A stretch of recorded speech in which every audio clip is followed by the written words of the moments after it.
Hi friends, വിഷ്ണുശാലിനിയുടെ പുതിയ എപ്പിസോഡില് സുബൈർക്ക് അവിടെ നിന്ന് ബ്ലോക്ക് ചെയ്യാണ് ചന്ദ്രബോസും അതുപോലെ ഉപേന്ദ്രനും കൂടെ. അപ്പോഴും സുബൈർക്ക് നല്ല ധൈര്യത്തിൽ പറയും, നിങ്ങൾ എന്നെ എന്ത് ചെയ്താലും അവിടെ എനിക്ക് വേണ്ടി വിളിക്കാൻ ആളുണ്ട് മിസ്റ്റർ. ഇതേ സമയം അവിടെ ലേലം വിളി കൂടിക്കൊണ്ടേ ഇരിക്കാണ്. സുബൈർക്കയുടെ ആള് 15 കോടി 18 ലക്ഷത്തിന് വിളിക്കും. അപ്പൊ ഉപേന്ദ്രൻ പറയും, ആ വിളിക്കുന്നവന്റെ കൊലവള്ളിയെ ഇപ്പൊ തന്നെ അവിടെയുള്ളവരെ പിടിച്ച് കയ്യിലെടുത്തിട്ടുണ്ടാകും. അതിനുള്ള ആൾക്കാർ ഇപ്പൊ തന്നെ അവനെ വളർന്നിട്ടുണ്ട്. അങ്ങനെ 15 കോടി 18 ലക്ഷത്തിന് ഇങ്ങനെ വിളിച്ചുകൊണ്ടിരിക്കുന്ന സമയത്ത് ഒരു ഗുണ്ട വന്ന് സുബൈർക്കയുടെ ആളുടെ പിറകിലെ കത്തി വെക്കാണ്. എന്നിട്ട് പറയും, ഇനി കൂട്ടി വിളിച്ചാലേ കൊന്നുകളയും ഞാൻ. അപ്പൊ അയാള് പേടിക്കുന്നുണ്ട്. ഇതേസമയം ഉപേന്ദ്രൻ സുബൈർക്കയോട് പറയും, നിനക്ക് മരിക്കാനാണ് വിധി, അത് നീ ചോദിച്ചു വാങ്ങിക്കാണല്ലേ, ഇങ്ങനെ ശ്വാസം പോകുന്നതിന്റെ സുഖം നീ അറിയണം എന്ന് പറഞ്ഞിട്ട് സുബൈർക്കയുടെ കഴുത്തിന് ഞെരുക്കി പിടിക്കുകയാണ്. സുസ്മിതയാണെങ്കിൽ ഇതൊക്കെ അങ്ങനെയാണ് സംഭവിക്കാൻ പോകുന്നതെന്ന് ആലോചിച്ച് ഇങ്ങനെ സന്തോഷിച്ച് നിൽക്കുകയാണ്. ഇതേസമയം ശാലിനി ഇവിടുത്തെ വിവരങ്ങളെല്ലാം വിഷ്ണുവിനെ വിളിച്ച് പറഞ്ഞുകൊണ്ടിരിക്കുന്നുണ്ട്. അപ്പോഴേക്കും വിഷ്ണു അങ്ങോട്ട് എത്തും. അനു, സുബൈർക്ക് ഇവിടെ? അനു ഓടി വരുന്നുണ്ട്. ഒരു ഫോൺ വന്നതാ പിറകിലേക്ക് പോകുന്നുണ്ടോ. പോകാൻ നോക്കുമ്പോ സുസ്മിതൻ ഇങ്ങനെ നോക്കും. പെട്ടെന്ന് രോഹിത്തിനെയും കാണും. രോഹിത്തിന്റെ ആയിരത്തവും നോട്ടവും കാണുമ്പോ വിഷ്ണുവിനും കമലനും ദേഷ്യം വരും. വാട കമല എന്ന് പറഞ്ഞിട്ട് വിഷ്ണു പിറകിലേക്ക് പോവാ. അവിടെ പോയി നോക്കുമ്പോ സുബൈർക്കയെ കാണുന്നില്ല. ഒരു ഗുണ്ട ഇങ്ങനെ അടുക്കളവാതിലിന്റെ അവിടെ നിൽക്കുമ്പോ തന്നെ അകത്തുണ്ടെന്ന് വിഷ്ണുവിന് മനസ്സിലാകും. വിഷ്ണു പോകാൻ നിൽക്കുമ്പോ അയാൾ തടയുന്നുണ്ടെങ്കിലും വിഷ്ണുവിന്റെ കയ്യിൽ നിന്ന് അയാൾക്ക് നല്ല കിട്ടുന്നുണ്ട്.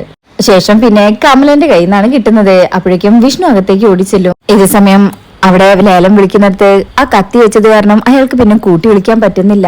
ഈ സമയം വിഷ്ണു അകത്തേക്ക് കയറുമ്പോ ഉപേന്ദ്രനും ചന്ദ്രബോസും അവിടെ ഇല്ല. ഗുണ്ടകൾ മാത്രമേ ഉള്ളൂ. സുബൈർക്കയെ പിടിച്ചു വെച്ച ഗുണ്ടകളെയൊക്കെ അടിച്ച് പഞ്ഞിക്കിടാണ് വിഷ്ണു. അങ്ങനെ രോഹിത് 18 കോടി 18 ലക്ഷത്തി 500 ഉറപ്പിക്കുമ്പോ അയാളെ കൂട്ടി വിളിക്കാൻ നിൽക്കുന്നുണ്ടെങ്കിലും ആ ഗുണ്ട അയാളെ പിടിച്ചു വെക്കാണ്. ഇതേസമയം വിഷ്ണുവും കമലനും കൂടെ സുബൈർക്കയെ ഉപദ്രവിക്കാൻ ശ്രമിച്ച ഗുണ്ടകളെ അടിച്ചൊരു വിധാക്കുന്നുണ്ട്. ഇതെല്ലാം ഉപേന്ദ്രനും ചന്ദ്രബോസും കൂടെ മുകളിൽ നിന്ന് കാണാണ്.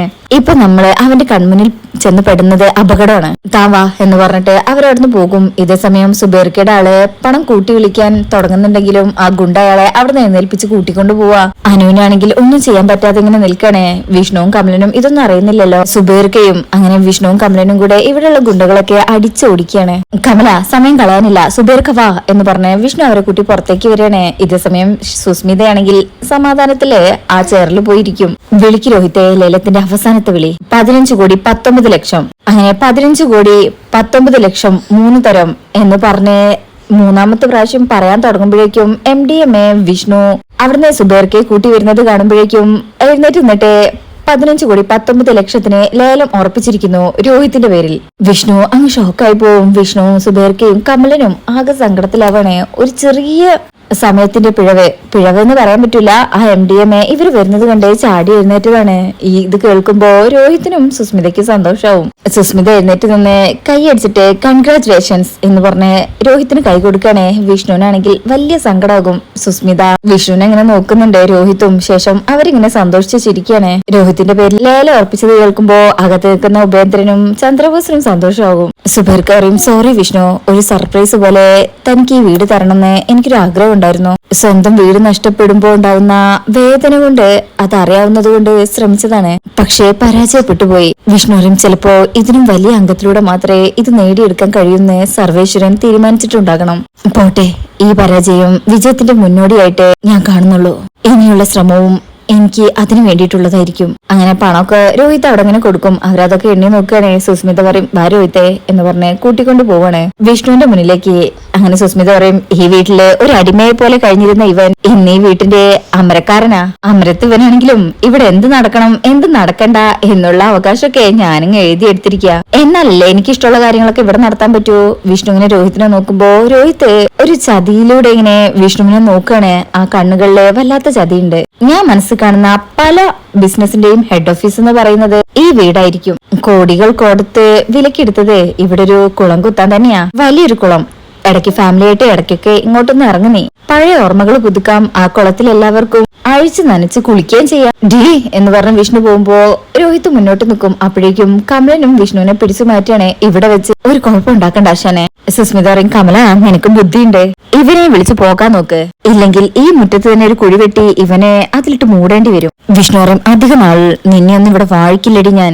വാഴിക്കില്ല വിഷ്ണു പറയുന്നേ. അപ്പൊ സുസ്മിത പറയും, ആദ്യം താമസിക്കാൻ ഒരു കൂര ഉണ്ടാക്ക്, എന്നിട്ട് നീ വെല്ലുവിളിക്ക്. എന്നാൽ എന്നാലേ അതിനൊരു അന്തസ്സുണ്ട്. വിഷ്ണു പറയും ഞാൻ തിരിച്ചു വരടി, ഇത് സ്വന്തമാക്കാൻ വേണ്ടി മാത്രമല്ല, നിന്റെയൊക്കെ എന്ന് പറഞ്ഞ രോഹിത്തിനെയും കൂടെ കൂട്ടിയിട്ടാ പറയുന്നത്, നിന്റെയൊക്കെ അന്തകനാകാൻ കൂടി ഞാൻ വരും. എണ്ണി വെച്ചോ ഇനിയുള്ള ദിവസങ്ങള്. അതെനിക്കും വിലപ്പെട്ടതാ, നിങ്ങൾക്കും വിലപ്പെട്ടതാ. മരിക്കാതിരിക്കാനായിട്ട് നിങ്ങളും കൊല്ലാൻ ശ്രമിച്ചുകൊണ്ട് ഞാനും നിങ്ങളുടെയൊക്കെ പിന്നാലെ തന്നെ ഉണ്ടാകും. സുസ്മിത പറയും വാക്കുകൊണ്ടല്ല, വാളുകൊണ്ട് ചെയ്ത് കാണിക്കാൻ ശ്രമിക്കേ, എങ്കിൽ ഞങ്ങൾ പറയും നീ ഒരാണാണെന്ന്. എടി പൊന്നെ എന്ന് പറഞ്ഞ് കഴുത്തിനങ്ങ് അമർത്തി പിടിക്കുമ്പോ സുസ്മിത അങ്ങ് പേടിച്ചു പോകും. അപ്പോഴേക്ക് പോലീസുകാരും എല്ലാവരും ഓടി വരുന്നുണ്ടെങ്കിലും വിഷ്ണു കൈ വിടുന്നില്ല.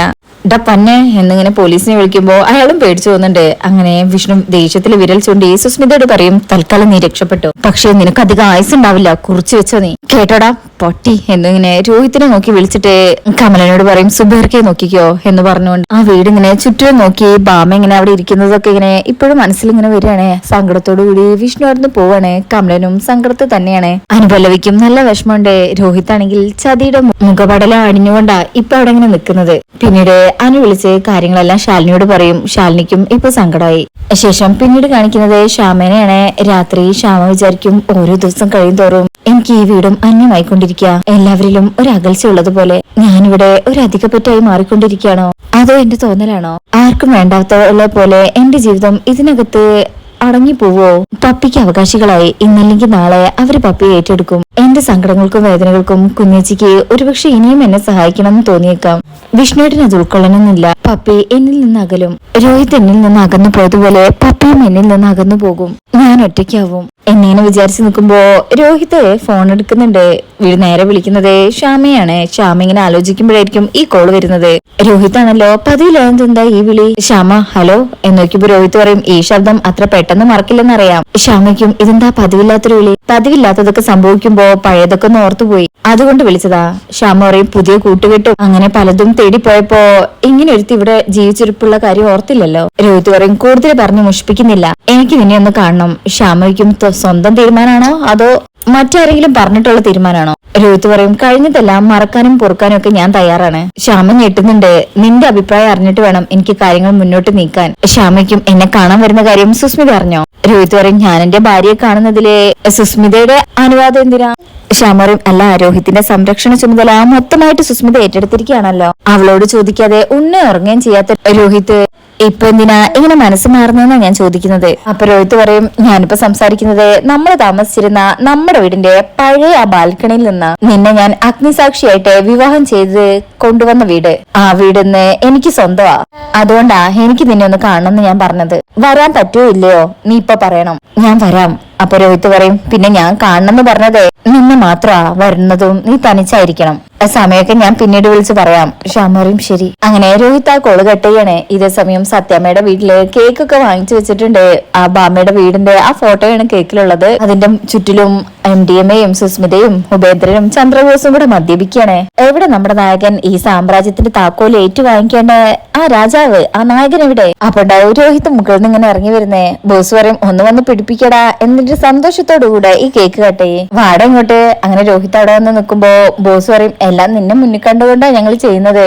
ഉപേന്ദ്രൻ പറയും ഇങ്ങോട്ട് വാടാ, ഇവിടെ നിക്ക് എന്ന് പറഞ്ഞ് അവരുടെ നടുക്ക് അതായത് കേക്കിന്റെ മുന്നിൽ കൊണ്ടുവന്ന് നിർത്തും. രോഹിത് പറയും ഇതിനെല്ലാം ഞാൻ നിങ്ങളോട് എങ്ങനെ നന്ദി പറയണമെന്ന് അറിയില്ല. ഒന്നും ഇല്ലാതിരുന്നവനാ ഞാൻ, വെറും കൈയായിട്ട് തെരുവിലേക്ക് ഇറങ്ങേണ്ടവൻ. സ്വന്തം പറയാൻ ഈ ഭൂമിയില് ആരും ഇല്ലെന്ന് അറിഞ്ഞ നിമിഷം ആരൊക്കെ എനിക്കുണ്ടെന്ന് ബോധ്യപ്പെടുത്തി തന്നവരാ നിങ്ങള്. നന്ദി വാക്ക് പറയുന്നത് നന്ദികേടാണെന്ന് എനിക്കറിയാം, എങ്കിലും പറയാ നന്ദി എന്ന് പറഞ്ഞ് അവരോട് നന്ദി പറഞ്ഞ് കൈകൂപ്പി നിൽക്കുക. എല്ലാത്തിനും നന്ദി. ഈ വീട്ടില് ഒരിക്കൽ കൂടി കാലുകുത്താൻ സഹായിച്ചതിനും എന്നെ ഞാനാക്കിയതിനും എല്ലാത്തിനും നന്ദി. അപ്പോഴേക്കും ഉപേന്ദ്രൻ പറയും ദാ ഇവൻ കരയുന്നോ?